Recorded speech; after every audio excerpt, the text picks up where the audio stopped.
Thank you, New York! The crowd goes all the way up to 86th Street at this point. New York is showing up! I'm Attorney General Eric Schneiderman, and I am your lawyer.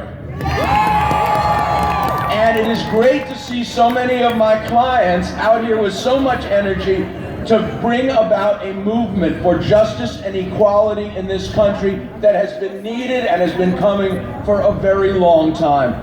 Brothers and sisters, we are living in a moment of transformation for the United States of America.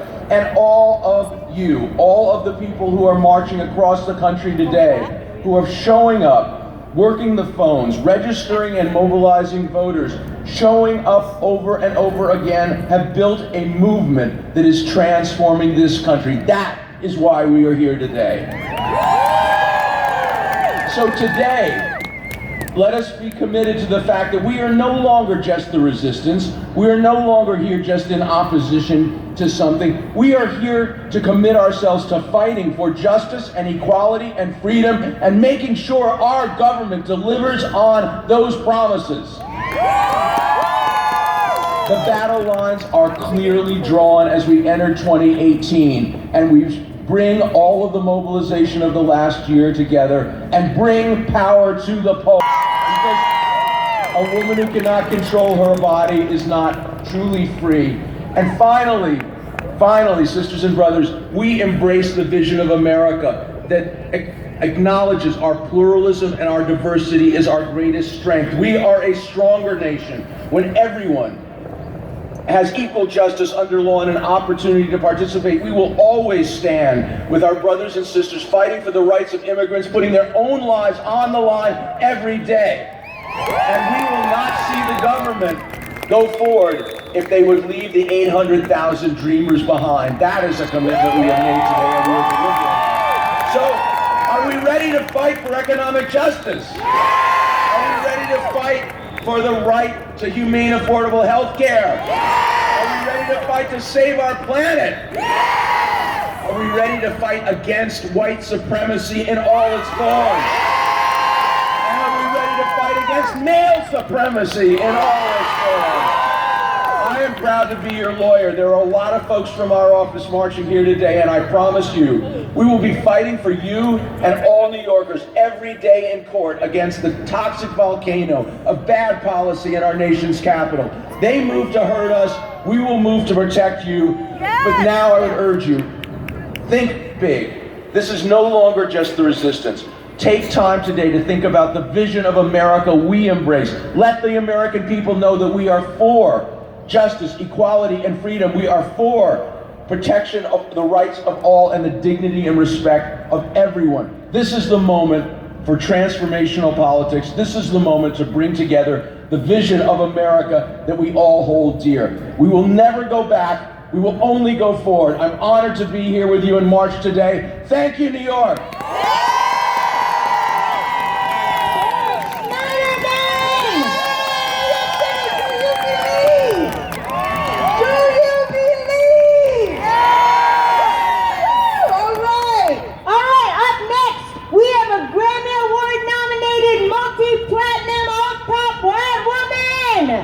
She is a Jersey girl!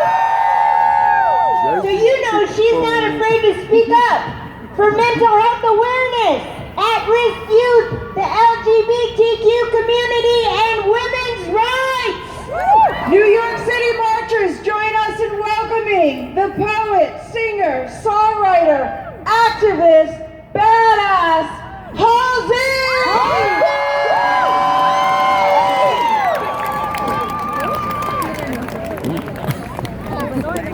Hello, hello. How are you guys? So, this is my second march. I was in DC last year, and I came back to do a speech this time, but I don't really know how to do a speech unless it rhymes. So, I'm gonna do a little poem for you guys.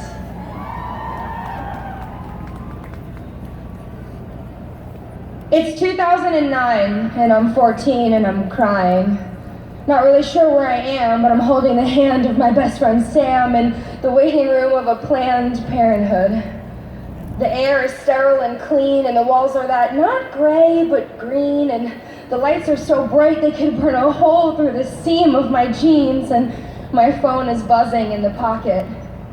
My mom is asking me if I remembered my keys, because she's closing the door and she needs to lock it. But I can't tell my mom where I've gone. I can't tell anyone at all.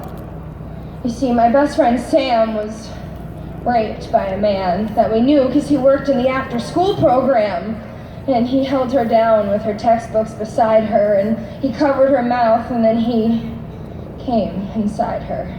So now I'm with Sam at the place with a plan, waiting for the results of a medical exam, and she's praying she doesn't need an abortion. She couldn't afford it, and her parents would, totally kill her. It's 2002, and my family just moved, and the only people I know are my mom's friend Sue and her son. He's got a case of Matchbox cars, and he says that he'll teach me to play the guitar if I just keep quiet.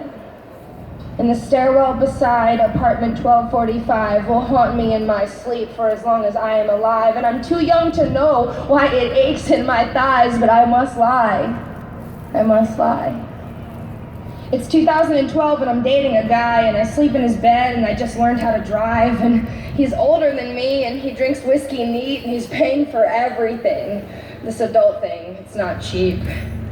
We've been fighting a lot, almost 10 times a week, and he wants to have sex, and I just want to sleep, but he says I can't say no to him. This much I owe to him. He buys my dinner, so I have to blow him. He's taken to forcing me down on my knees, and I'm confused because he's hurting me while he says please.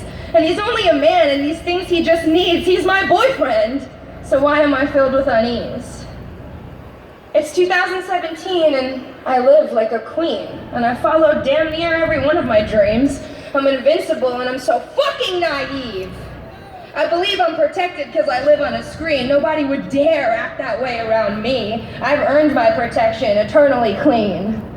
Until a man that I trust gets his hands in my pants. But I don't want none of that. I just wanted to dance, and I wake up the next morning like I'm in a trance and there's blood.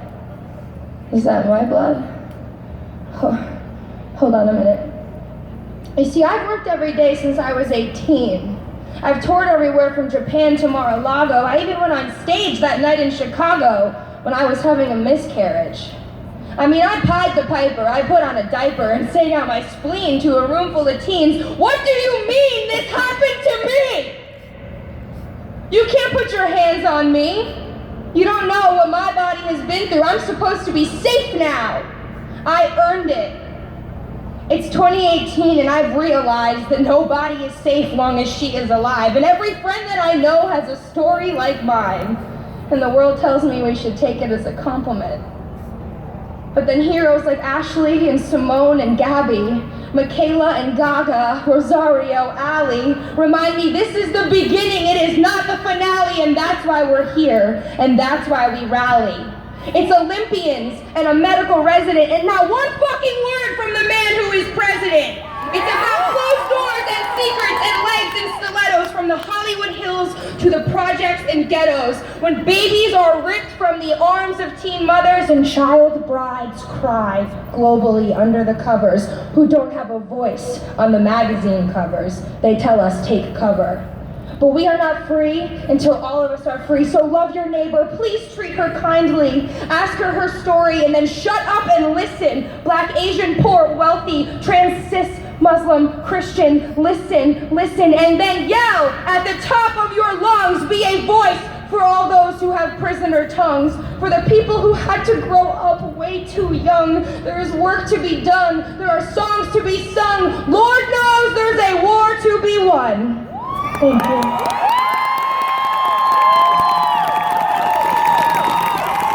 Thank you, guys.